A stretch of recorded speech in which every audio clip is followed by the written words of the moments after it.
नमस्कार, मैं रीनू यादव आप सभी दर्शकों का अन्नदाता कार्यक्रम में स्वागत करती हूं। किसान बहुत परिश्रमी होते हैं। वे खेतों में जी तोड़ मेहनत करते हैं। जो अनाज, फल और सब्जियां उगाते हैं, हमारे देश की अर्थव्यवस्था का लगभग समूचा भार उन्हीं के कंधों पर ही है। ऐसे ही भारतीय किसानों को खेती बाड़ी से जुड़ी बहुत सी नई, रोचक और लाभकारी जानकारियां देने के लिए हर रोज सुबह हम आपके साथ आते हैं। तो चलिए कार्यक्रम शुरू करने से पहले देखते हैं क्या है आज के अन्नदाता में।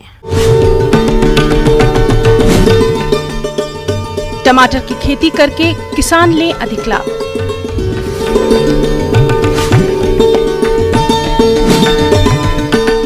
दुधारू पशुओं के नवजात बछड़े बछड़ियों की देखरेख।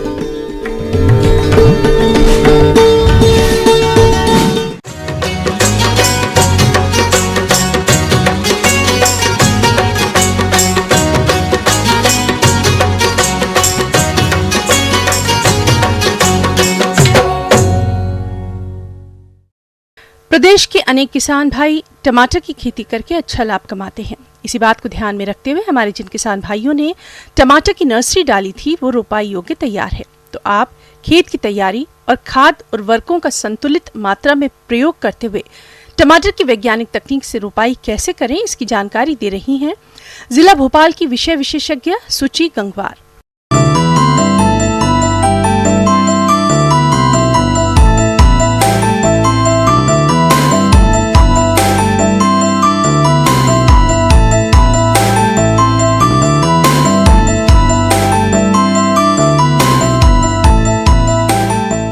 टमाटर की खेती वर्ष भर की जा सकती है, परंतु ये फसल अत्यधिक नमी और पाला सहन नहीं कर सकती है।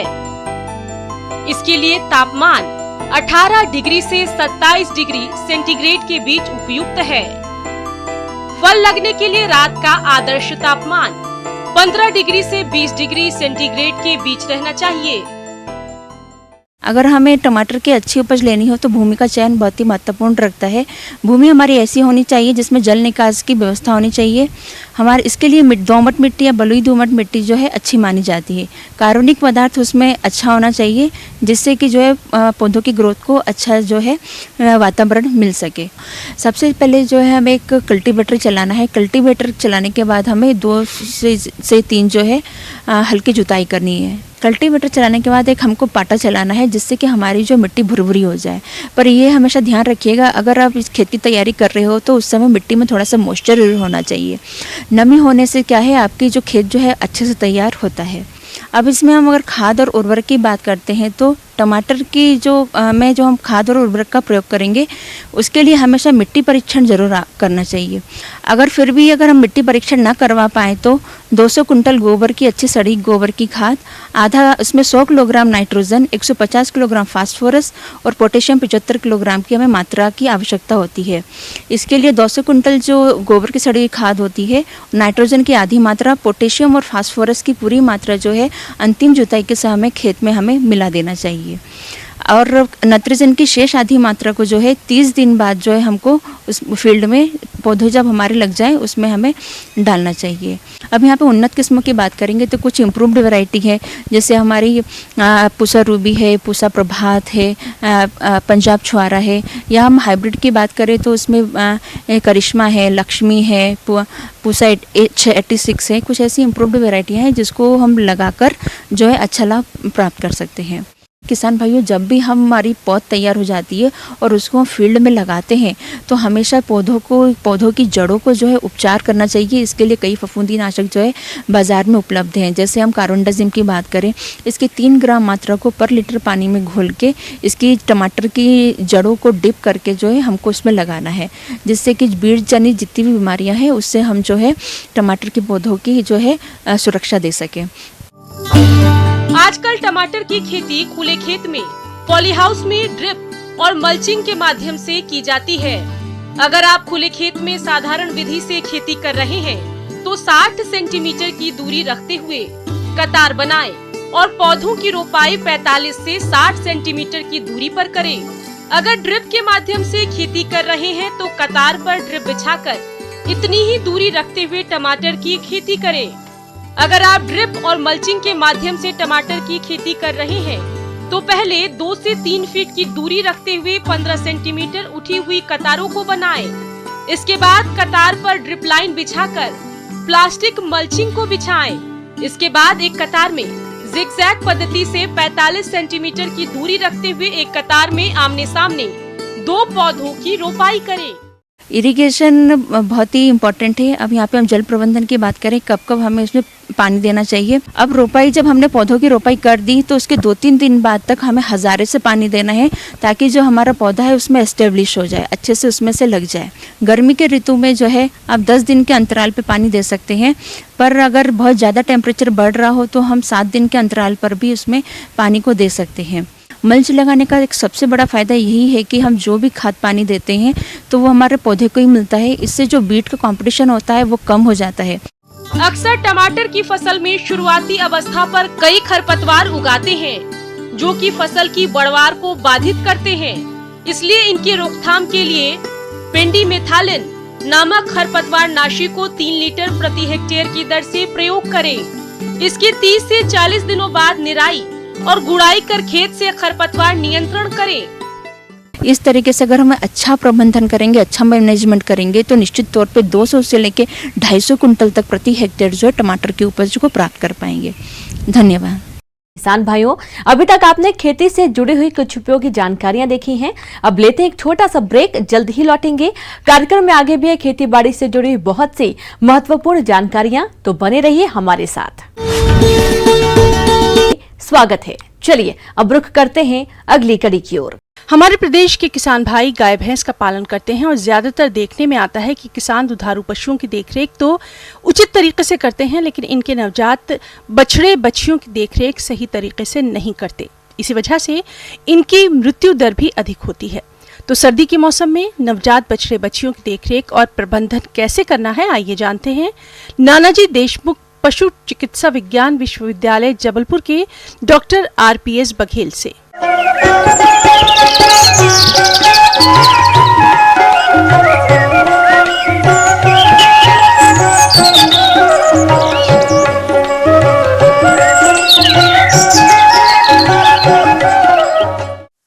डेयरी फार्म को लाभकारी बनाने के लिए हमारे किसान भाइयों जरूरी है कि जो नवजात शिशु हैं, बछड़े हैं, उनको अधिक से अधिक संख्या में बचाएं और उनकी मृत्यु दर को रोकें, और ये भी प्रयास करें कि उनकी वृद्धि अच्छी होती रहे।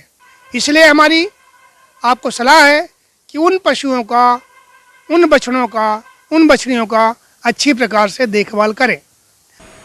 तो किसान भाइयों, जब पशु गाभन हो गया है और बच्चा देने के नज़दीक आ गया है तो आपको उसके रखने का, खिलाने का विशेष प्रबंध करना चाहिए। और ऐसे पशुओं को अलग बाड़ों में रखें, अलग जगहों में रखें तो अच्छा रहेगा, क्योंकि कई बार पशु आपस में जब झगड़ते हैं तो उसके कारण भी बच्चे मर सकते हैं और गर्भपात हो सकता है। किसान भाइयों, बछड़े बछड़ियों की मृत्यु दर कम करने के लिए दुधारू पशुओं के ब्यांत के समय कौन कौन सी सावधानियां रखें, आइए जानते हैं। जैसे बच्चा पैदा होता है, सबसे पहला काम है कि उसके नाक में जो भी द्रव्य भरे हुए हैं उनको निकालिए, साफ कीजिए। या तो हो सकता है गाय ही, या तो भैंस है तो भैंस, उसको चाट के अच्छे से स्वस्थ करेगी। कई बार गाय या भैंस अच्छा नहीं कर पाती है, पूरा साफ नहीं कर पाती है, तो किसान के नाते आपका ज़रूरी है कि एक कपड़ा ले करके बच्चे को अच्छे से पोंछे, अच्छे से साफ करें, जिससे बच्चा गीला नहीं रहेगा। नहीं, मुख्य रूप से ठंडी के मौसम में अगर वो गीला रहेगा तो उसको नुकसान करेगा। तो पहली बात तो आप बच्चे को अच्छी प्रकार से साफ कर दीजिए, स्वस्थ कर दीजिए। इनके अलावा जो बछड़े की नाल होती है काफ़ी लंबी झूलती रहती है, तो आप प्रयास कीजिए कि उसको उसके शरीर से करीब 6 इंच नीचे से अच्छे से बांध दीजिए और फिर काट के अलग कर दीजिए, क्योंकि अगर नहीं करेंगे तो उसमें से भी बीमारी होने की संभावना बनी रहती है। जैसे ही बच्चा पैदा होता है, आपको सबसे पहला काम है गाय की जो चीका होता है, जिसको आप खीस बोलते हैं, उसकी पर्याप्त मात्रा दी जाए। कम से कम दिन में 2 बार 3 बार चीका पशु का बछड़े को पिलाया जाए। अब चीका इतनी अधिक मात्रा में न पिलाएं कि उसको आंव लग जाए, इसलिए कम मात्रा में चीका पशु को पिलाना है। 2 बार 3 बार 4 बार पिलाइए, पर थोड़ी थोड़ी मात्रा में पिलाइए, जिससे बछड़ा बीमार नहीं होगा और काफी स्वस्थ होगा, तंदुरुस्त होगा। पशुपालक भाइयों, जैसा कि आप सभी जानते हैं कि अभी ठंड का मौसम चल रहा है, तो आप इस ठंड के प्रभाव से बछड़े बछड़ियों को बचाने के लिए इनका आवास और आहार प्रबंधन कैसे करें, इसकी जानकारी कुछ इस प्रकार से है। और इन सब के अलावा जो हमारे किसान भाई कई बार नहीं करते हैं, बछड़ों को धूप में घूमने दीजिए, घंटे 2 घंटे 3 घंटे धूप में अच्छे घूमने दीजिए, टहलने दीजिए। उससे जो चीका पी रहा है वो अच्छी प्रकार से उपयोगी होगा और बछड़ों का स्वास्थ्य अच्छा रहेगा। और इनके अलावा बछड़ों को ठंडी से बचाने के लिए प्रबंध जरूर करें। और उसके बाद कम से कम 2 महीना 3 महीना दूध की मात्रा उसको पिलाते जाएं। 2 बार 3 बार 4 बार पिलाइए, पर थोड़ी थोड़ी मात्रा में पिलाइए, जिससे बछड़ा बीमार नहीं होगा। अधिक मात्रा में दूध पिलाना हो सकता है उसके लिए दस्त पैदा करेगा, तो दस्त से बचाने के लिए अधिक मात्रा में दूध का सेवन न करवाएं, दूध मत पिलाएं। पर दूध बहुत ही पौष्टिक होता है, आपको दूध को बचाना भी है, तो प्रयास करें कि जैसे बछड़ा 15 दिन के बाद 20 दिन के बाद हो जाए, तो उसको सांद्र आहार जो कि बछड़े के लिए मुख्य रूप से बनाते हैं उसको ज़रूर खिलाएं। और जैसे जैसे आप उसको सांद्र आहार खिलाएंगे, वो खाना शुरू करेगा, तो उसका दूध ग्रहण करना कम हो जाएगा, दूध की आवश्यकता कम हो जाएगी। और जब आहार भी लेना शुरू करेगा, तो आपका कीमती दूध आपके पास बचेगा और बछड़े की बढ़त अच्छी होती रहेगी। किसान भाइयों, गाय और भैंसों के नवजात बछड़े बछड़ियों को अंतः परजीवियों की समस्या से बचाने के लिए आप क्या करें, आइए जान लेते हैं। जो छोटे बच्चे पैदा होते हैं, चाहे बछड़ा हो, चाहे बछड़ी हो, चाहे पाड़ा हो, चाहे पड़िया हो, मुख्य रूप से भैंस के बच्चों में पाया गया है कि कई बार नवजात शिशु में भी पेट के अंदर कीड़े मिलते हैं। और अगर पेट में कीड़े रहते हैं, तो जो भी बछड़ा दूध पी रहा है, चीका पी रहा है, उसकी उपयोगिता बछड़े के पेट में कम हो पाती है, शरीर में कम हो पाती है, और वो पेटाढ़े ही अधिक संख्या में बड़े होते हैं। तो उससे बछड़े को जो पोषक तत्व मिलना चाहिए दूध से या चीका के द्वारा, वो नहीं मिल पाता है। इसीलिए बछड़ा पैदा होने के बाद कम से कम 3 महीने में एक बार जरूर उसको कृमिनाशक दवाइयाँ, जो भी डॉक्टर आपको बताएगा, कृमिनाशक दवाइयाँ दें, और आपका बछड़ा, आपकी बछड़ी स्वस्थ रहेगी। और इसके बाद फिर कम से कम 6 महीने में एक बार और दें, और उसके बाद तो फिर 1 साल में आप दें तो बहुत अच्छा रहेगा। इस प्रकार जो बछड़े को आप दूध पिला रहे हैं, दाना खिला रहे हैं, वो उसके लिए काफ़ी लाभकारी रहेगा और उसकी बढ़त बहुत अच्छी होगी। आगे और भी खेती बाड़ी स्वागत है। बढ़ते हैं अगली प्रस्तुति की ओर।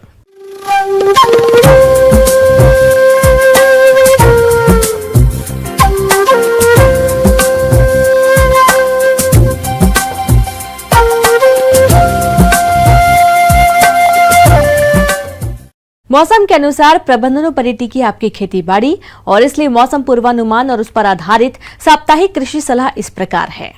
भारत मौसम विज्ञान विभाग, ग्रामीण कृषि मौसम सेवा, राजमाता विजया राजे सिंधिया कृषि विश्वविद्यालय ग्वालियर और आंचलिक कृषि अनुसंधान केंद्र मुरैना से प्राप्त मौसम रिपोर्ट के आधार पर ग्वालियर, मुरैना, टीकमगढ़, गुना और इनके आसपास के जिले के किसानों को सलाह दी जाती है कि कोरोना कोविड-19 के गंभीर फैलाव को देखते हुए कृषि कार्यों को करने के दौरान भारत सरकार द्वारा जारी किए गए दिशा निर्देश, जैसे व्यक्तिगत स्वच्छता, मास्क का उपयोग, सही अंतराल पर साबुन से हाथ धोना एवं एक दूसरे से सामाजिक दूरी बनाए रखना बेहद जरूरी है।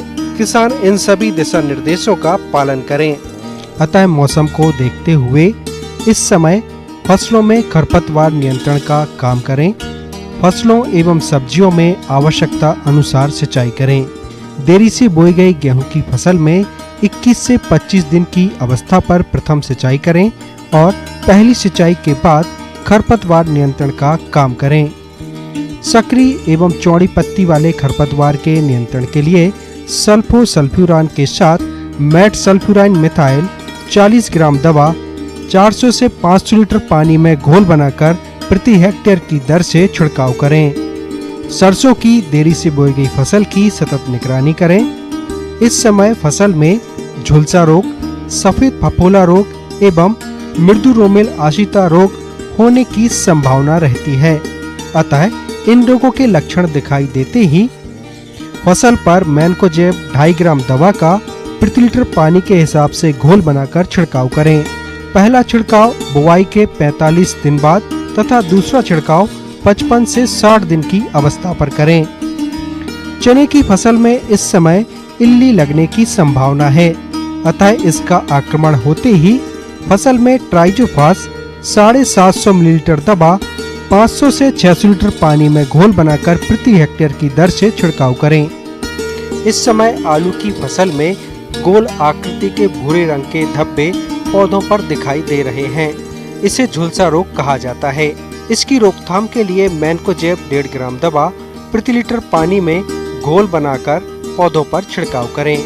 इस समय मिर्ची एवं टमाटर की फसल में चुर्रा मुर्रा रोग होने की संभावना अधिक रहती है, अतः इनके लक्षण दिखाई देते ही खेत में चिपचिपे एवं पीले प्रपंच लगाएं तथा कीटों की रोकथाम के लिए थायोमेथाक्साम 25 DG 100 ग्राम दवा 500 से 600 लीटर पानी में घोल बनाकर प्रति हेक्टेयर की दर से छिड़काव करें। बैगन की फसल में इस समय तना और फल छेदक कीट का प्रकोप हो सकता है, अतः इसके नियंत्रण के लिए किसान भाई तैयार फलों की तुड़ाई कर लें और फलों की तुड़ाई के उपरांत डाइमिथोएट 750 मिलीलीटर दवा 500 से 600 लीटर पानी में घोल बनाकर प्रति हेक्टेयर की दर से छिड़काव करें एवं छिड़काव के उपरांत कम से कम 8 से 10 दिन तक फलों की तुड़ाई न करें। इस समय दुधारू पशुओं में थनैला रोग होने की संभावना हो सकती है, अतः किसान इसके बचाव के लिए पशुशाला की नियमित साफ सफाई करें एवं दूध दोहने के उपरांत थन व आयन को लाल दवा से नियमित रूप से धोते रहें। थन चटकने की स्थिति में 1 भाग ग्लिसरीन एवं 1 भाग पोटेशियम परमैंगनेट को दूध दोहने के बाद पशु के थनों पर लगाएं।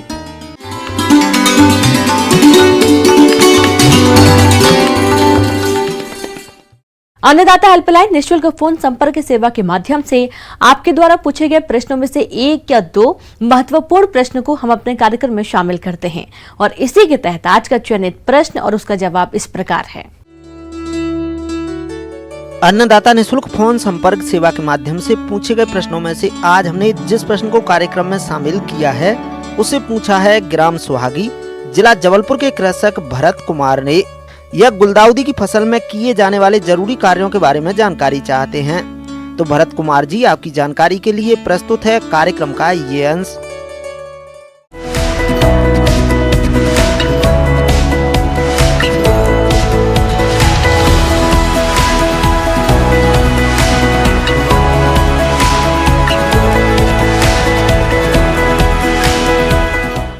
देखिए, जहाँ तक फूलों में गुलदाउदी की बात है तो इसको हम फूलों की रानी कहते हैं। बहुत ही खूबसूरत गुलदाउदी का फूल होता है और जो किसान भाई फूलों की खेती कर रहे हैं उसमें विशेष तौर से गुलदाउदी की खेती कर रहे हैं उनको इस समय कुछ ध्यान देने की ज़रूरत है, क्योंकि टेम्परेचर बहुत कम हो चुका है।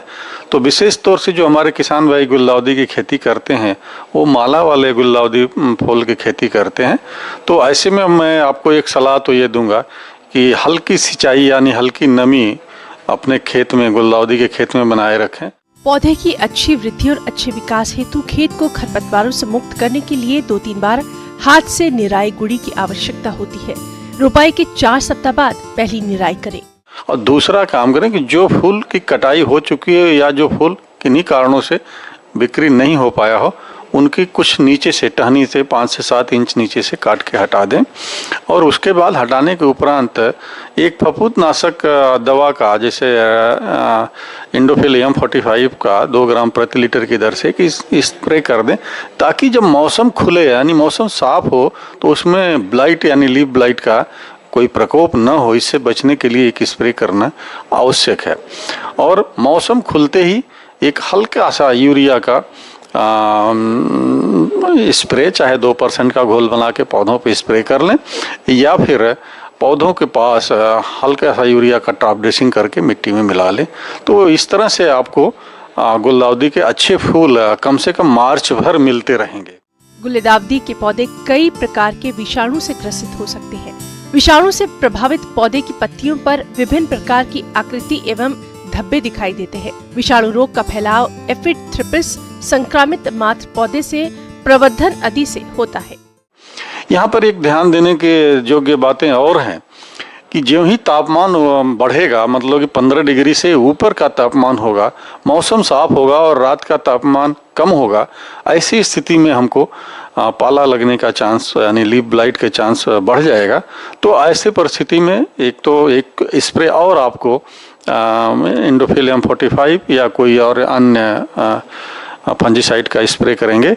दूसरा, इसी समय जब तापमान खुलेगा, थोड़ा टेम्परेचर बढ़ेगा, तो इसी समय थ्रिप्स और माइट का बहुत ही भयानक रूप से प्रकोप होता है। उससे बचने के लिए आपको 1 से 2 स्प्रे इमिडाक्लोरोपिड का इस्तेमाल करना होगा। इसका जो दवा का जो डोज होगा वो 0.5 से लेके 1 ml प्रति लीटर पानी की दर से घोल बना के पौधों पर समान रूप से छिड़काव करेंगे। तो इस तरह से पौधे आपके स्वस्थ और सुरक्षित फूल लंबे दिनों तक आपके पौधों पर टिके रहेंगे। आवश्यकता अनुसार इसकी कटाई करके मार्केट में बिक्री के लिए ले जाएं और इन्हीं बातों को ध्यान में रखें। और जब पौधे सूख जाएं तो फिर इसके पौधों का बचाव के लिए आप इसकी कटिंग बना लें या पौधों को जड़ सहित खोद के किसी ऊंचे स्थान पर जहां छायादार स्थान हो वहां प्रिजर्व कर लें, ताकि फिर अगली साल सितंबर अक्टूबर में इसकी रोपाई आप इसके पौधे बनाकर कर सकें। जब फूलों की हम तोड़ाई की बात करते हैं तो फूलों की तोड़ाई थोड़े से डंठल के साथ करना चाहिए। अगर माला के लिए गुलदाउदी के पुष्प की तोड़ाई कर रहे हैं, बहुत सारी वैरायटीज हैं जो माले के लिए होती हैं, तो उसके लिए 1 से 2 इंच लंबे डंठल के साथ काटते हैं। अगर आप कट फ्लावर के लिए इस्तेमाल यानी बुके और गुलदस्ता में इस्तेमाल करने के लिए, तो उसमें कम से कम 30 से 40 सेंटीमीटर लंबे डंठल में आप फूलों की कटाई करें। कटाई सुबह या फिर शाम के वक्त करें। कटाई करने के उपरांत पौधों को पॉलीथीन के पन्नी में, परफोरेटेड पॉलीथीन की पन्नी में लपेटकर 50-50 का बंच बनाकर परफोरेटेड बॉक्स में डाल के और मार्केट तक इसको आपूर्ति करें, तो इससे आपको अधिक लाभ मिलेगा।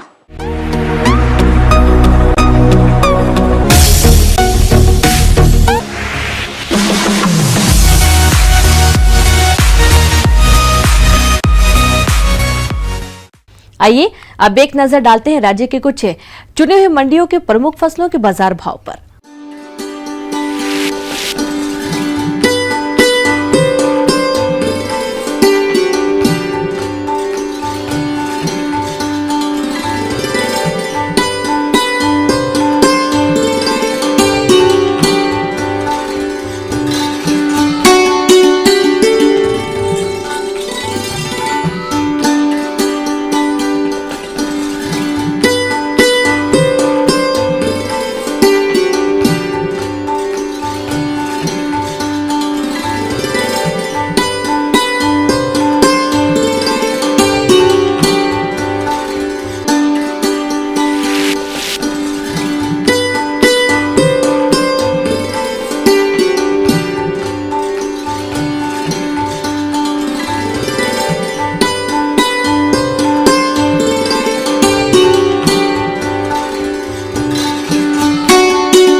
किसान भाइयों, अन्नदाता आपकी सेवा के लिए संकल्परत है।